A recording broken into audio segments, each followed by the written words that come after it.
How do you do, ladies and gentlemen, and boys and girls? I'm Julius Sumner Miller, and physics is my business. And our very special business today has uncommon enchantment because the motion is beautiful to witness and wonderful to understand. We are going to talk about simple pendulums and other oscillating things. Consider the following. If we have a rigid support, and there are none really because everyone shakes however rigid, and we hang an ideal string. By an ideal string, I mean a string that has no mass, no weight, has no inertia, has no tension, is perfectly inelastic, ideal mathematically, and we hang a small bob on the end, and we displace it from this equilibrium position and let it go. It oscillates as a simple pendulum. Now, we wish to explore its motion. When you study the lesson in this business, you will find that the period, which is the time for a complete trip, comes out to be some such expression with which I will not have much to say, about which I will not have much to say. It's governed, as we see, by the square root of the length and depends upon where we time it. You know, for example, that G is one thing on the Earth and quite another thing on the Moon. G is 32 feet per second on the Earth, but about 1/6 of that on the Moon.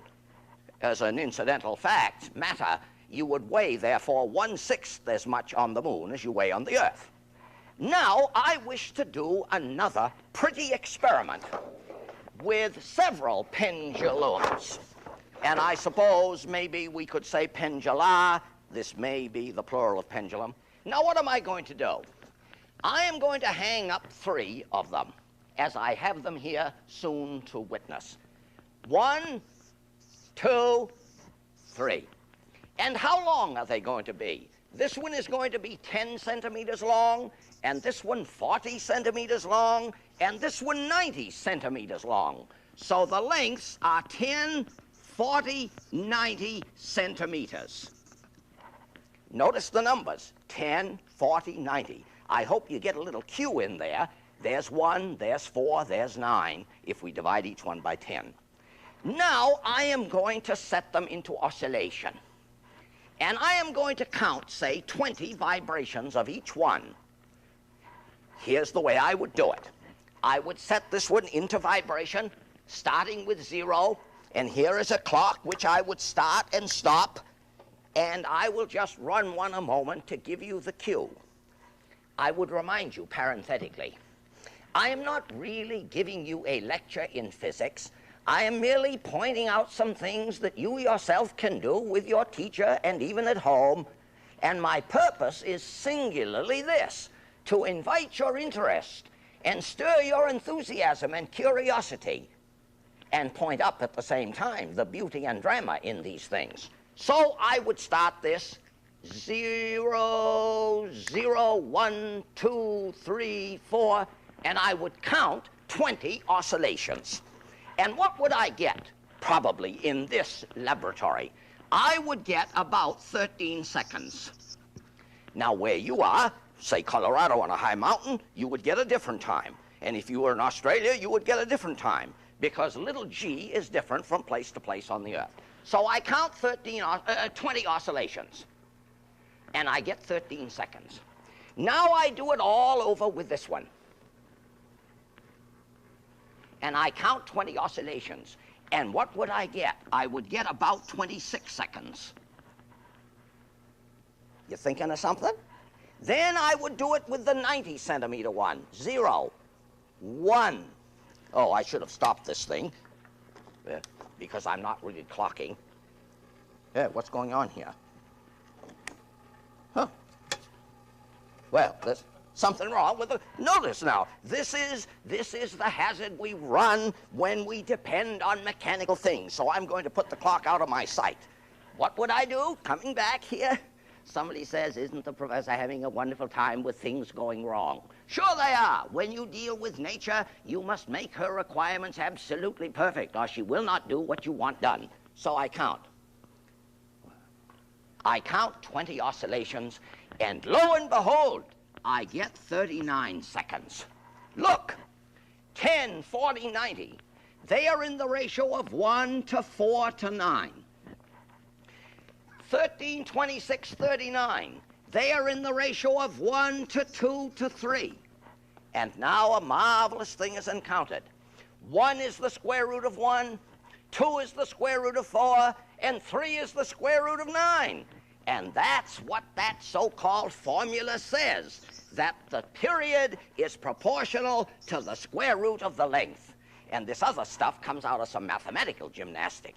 So we have learned a wonderful thing about pendulums by examining the motion of 3 of them.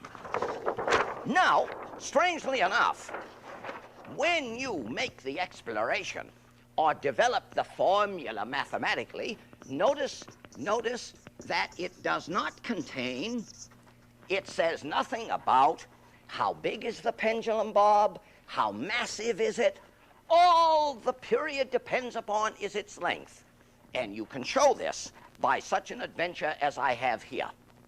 Here I have some pendula which are of identical length, let us say. Here is one made of brass, there is one of aluminum, there is one of cork, and we would find that if their lengths are identical, then their periods are identical. And that's a wonderful thing, because wouldn't you think that the heavier the bob, a different period would result? No, it does not. So we deal with simple pendula, pendulums, a bob on the end of a string. Now, anything can be a simple pendulum. Anything. Let me illustrate. Supposing you took me here, there I am, and you put a hook there in me, and you oscillated me. I am a pendulum, but not a simple one. I am a complex one. Or better physics language, I am a physical pendulum. A physical pendulum. And what is a physical pendulum? Anything that is not a simple pendulum. Illustration. Here is a metal rod. Now, if I put this on a support at one end and I oscillate it in a vertical plane, it has a certain period. It has a certain period. Now, remember, if it has a certain period, about an axis through one end, it has a certain time for its oscillation. Must there not be a simple pendulum which has the same period? Yes, indeed. A simple pendulum has the same period if it is so long. Now, how long is the simple pendulum that has the same period as this rod? Wonderful. If this rod is length L, the equivalent simple pendulum is 2/3 of L.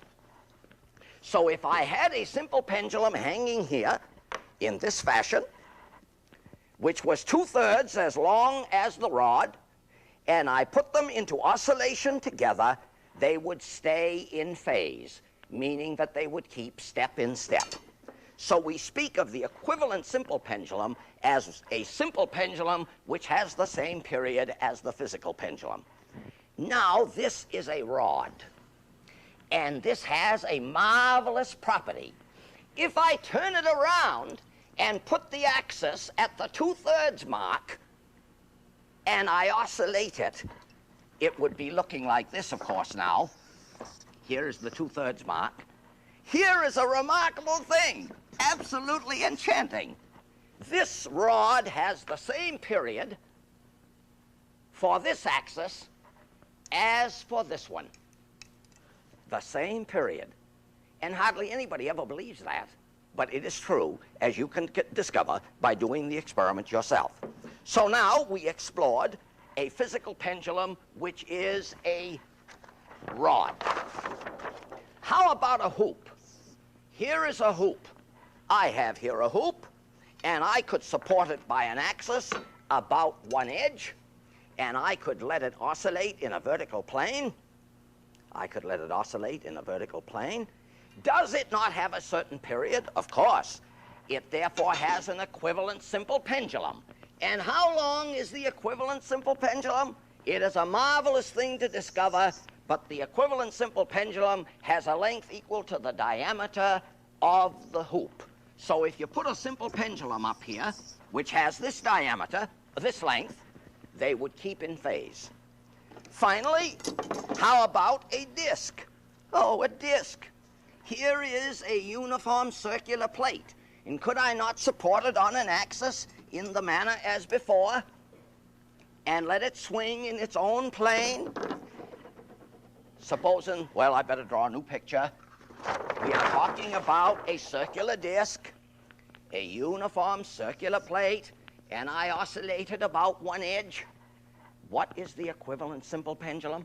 Strangely enough, the equivalent simple pendulum is 3/4 of the diameter, a matter which you can explore by making some of these things yourself. Now, in addition to simple pendula, that's a bob on a string, and physical pendula, which are bodies of any shape, like rods and discs and hoops and the like, there are many other oscillating devices. Consider, for example, a spring. Here is a beautiful spring, nicely wound, so long when unloaded. I put a load on it, and I call your attention to the beautiful motion which it executes. That has a certain period in terms of the property of the spring. Now supposing I put a heavier load on it, a heavier load. Watch it. And I say that's a beautiful motion to experience, to witness. And now, the question, a beautiful question. Here is a spring of certain length and so stiff. Here is an identical spring which is only half as long. The question which arises is this: if the motion of this pendulum is so much with a certain load, what would be the motion of half the spring with the same load? And it is a wonderful thing to discover that it has, well, I'm not going to say. I'll leave it as something for you to explore, because I think it has much more virtue to leave some questions unanswered for you to explore than to just give you the answer. So I suggest you get a spring, indeed 2 springs, and explore their motions when one is twice as long as the other.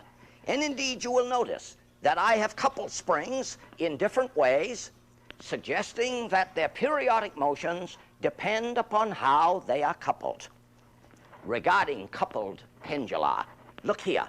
Here I have a pendulum, a heavy lead bob on the end of a rod, which is pretty nearly a simple pendulum. And here is another one.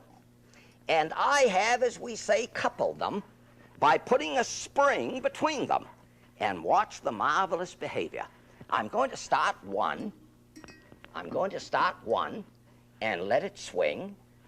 And we will see this enchantment. Its motion will soon die out, and the other one will take up the motion. Then that one will die out, and the other one will take up the motion. And this coupling of pendulums has much to do with electric circuits, about which we shall talk another time. But watch it. This one is going. That one is going more. Watch this one stop. That has practically stopped. Now this one is going to stop. It has practically stopped, and this one is going. And so we speak of coupled harmonic oscillators. Here is another pair. Here are 2 weights on very flexible rods. If I start one, we will discover a wonderful thing, that the motion of the first one is arrested and the energy is taken up by the second one. So, I urge you to explore the behavior of oscillating bodies, and I thank you for your attention.